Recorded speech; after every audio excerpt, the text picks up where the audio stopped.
Hey guys, just a quick introduction. My name's Shane Myro. I'm a big fantasy football fan. Been playing for 18 years now. I live in Istanbul, Turkey.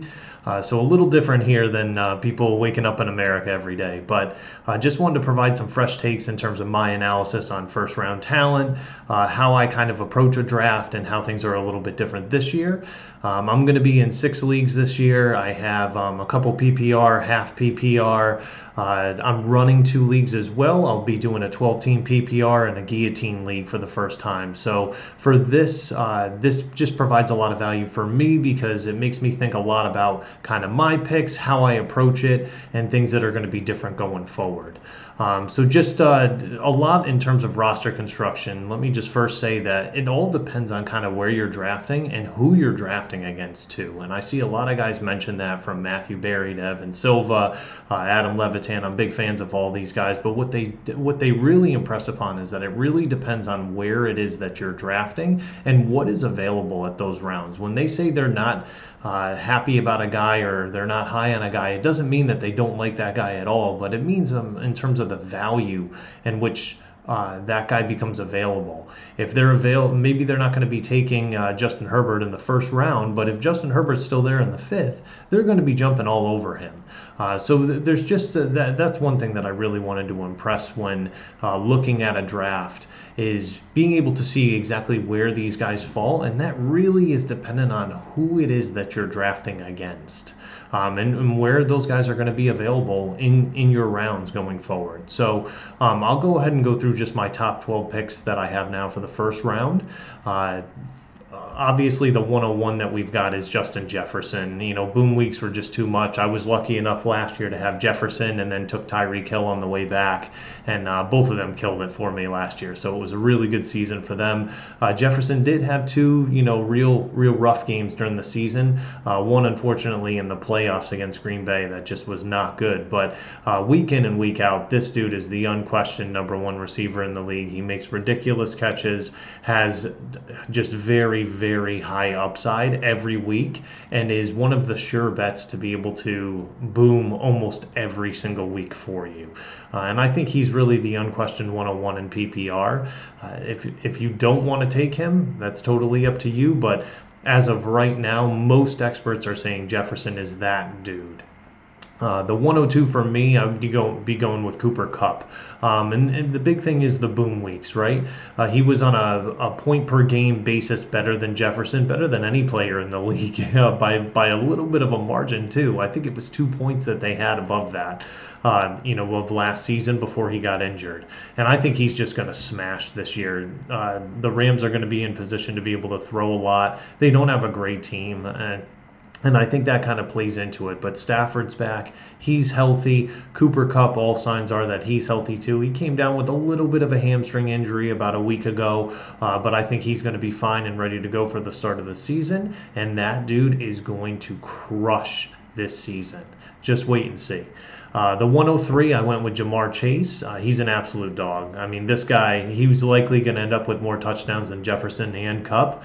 And he's got the relationship with Burrow in Cincinnati, and I mean, it shows time in and time out. When Burrow's dropping back, he's looking at him first.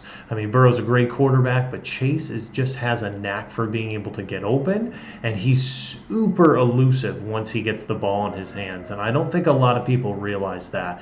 He's very, very good at being able to wiggle through and get that first down or cut that seam and then break it right up the sideline for 70 yards. So I think Chase is in line for an absolute massive season. There is slight injury concern, but I think he's going to be okay. The 104 for me, Christian McCaffrey. I mean, he's had some injury history in the past, but this guy's the number one running back in the league for a reason. He's basically a receiver that runs the ball. And in PPR, this guy shouldn't get past the fourth pick of the draft. I mean, he's really, really solid.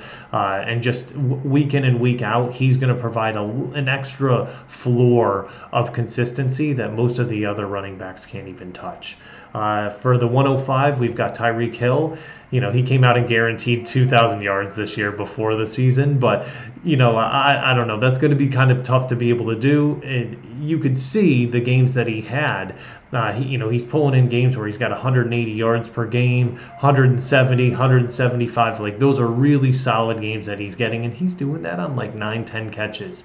If Miami can figure out a way, and Mike McDaniels knows this, but if Miami can figure out a way to get him 13 plus targets a game, this guy is going to crush this season, and you could be looking at a ridiculous fantasy season for him because of that.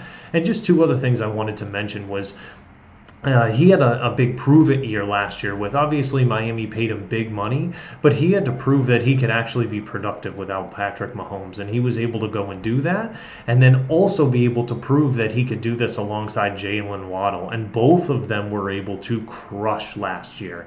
My buddy ended up having Waddle while I had Hill, and I couldn't believe the weeks that both of us are crushing. They're both putting up 30-plus points in games, and it was really a magical season for Miami. Just didn't end up the way they wanted it to. So again, Tyreek Hill at the 105. For 106 for me, I'm going to pick Travis Kelce, and the reason I'm doing that is he's still the unquestioned target. He might be the new disputer of against Father Time. You had Brady in there doing that, but Travis Kelce just seems to get better with age, and I think a lot of that, it shows that not only is the game's physical, but it's also very cerebral as well. He understands, and Patrick Mahomes and him have an understanding of each other. They know exactly what each other is going to do on every single play.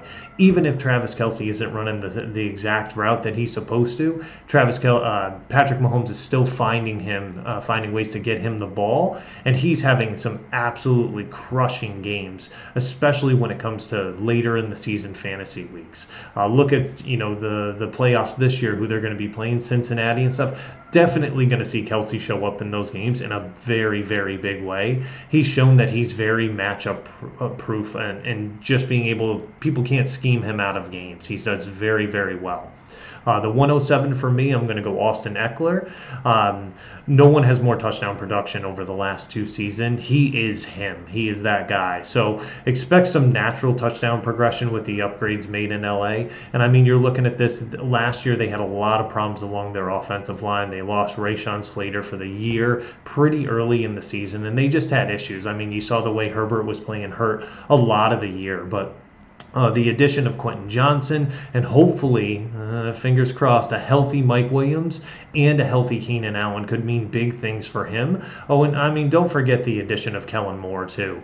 The way they're going to go about running plays, it kind of reminds me of Chip Kelly in Oregon, with how many plays they're going to be getting out there. So you're going to see a lot more opportunities for Eckler as well. And the nice thing is, very similar to like a Tony Pollard in Dallas, you're going to see, even if it's less catches that he's going to have, he's going to be more productive with those opportunities.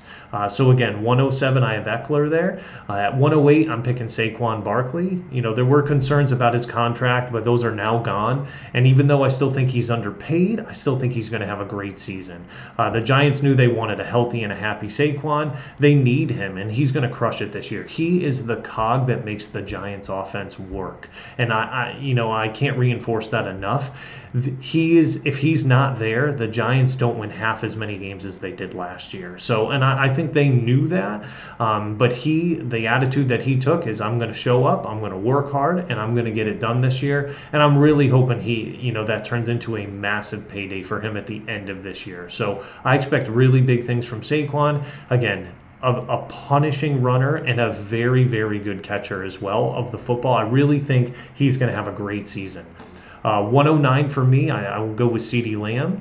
He's proven now that he can be a dominant wide receiver one. He's Dak's favorite target. He's arguably the best slot receiver in the NFL. He just knows how to be able to run an amazing route tree out of the middle of the field like that. And I think he's shown too that he doesn't have many people that can cover him very effectively. He's still going to end up with his 10 targets a game, and he's turning that into like 7-8 catches, which is incredible. So I think he's really in line for a huge season. You look at the addition of Brandon Cooks and a healthy Michael Gallup, he should see less double coverage. And I think he's in line for a season that could possibly catapult him into like a top wide receiver 3 finish on the season. A.J. Brown at the 110. He was the best addition by the Eagles last year, and he proved it. They rode him hard during the year. They relied heavily on him. He had some really monster games, and he is that big body wide receiver, dominant wide receiver 1. I don't know what the Titans were thinking letting go of a guy like that, and then just to turn around and be able to take a guy like DeAndre Hopkins. But A.J. Brown proved it last year. And I mean, they went to the Super Bowl. They were very close to winning a Super Bowl in his first year there.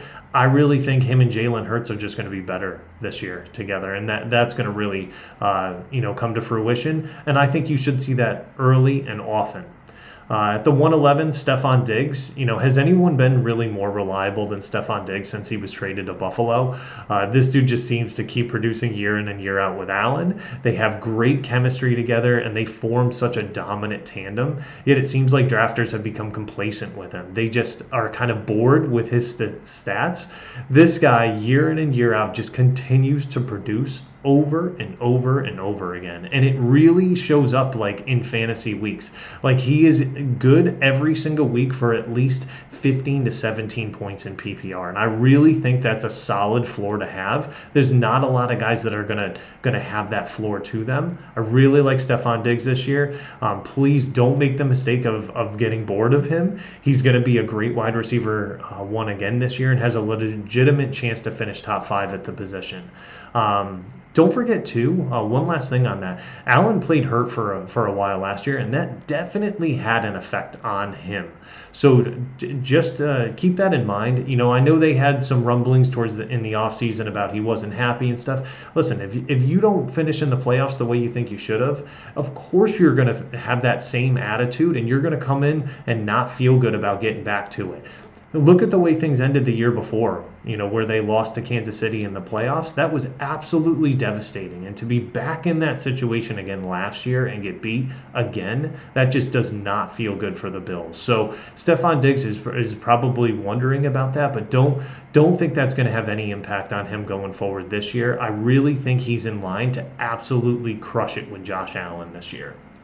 The 112 for me, the last pick of the first round, is Davante Adams. Now, listen, I've slept on him last year and through the transition from Green Bay to Vegas. I thought it was going to be really rough, but it was still very solid under Derek Carr. And, I know they had chemistry from college. I know they went through a lot of that stuff. I did have slight concerns in this year with Garoppolo's injury, but that seems to have subsided. And Josh McDaniels knows where his bread is buttered. Don't get me wrong.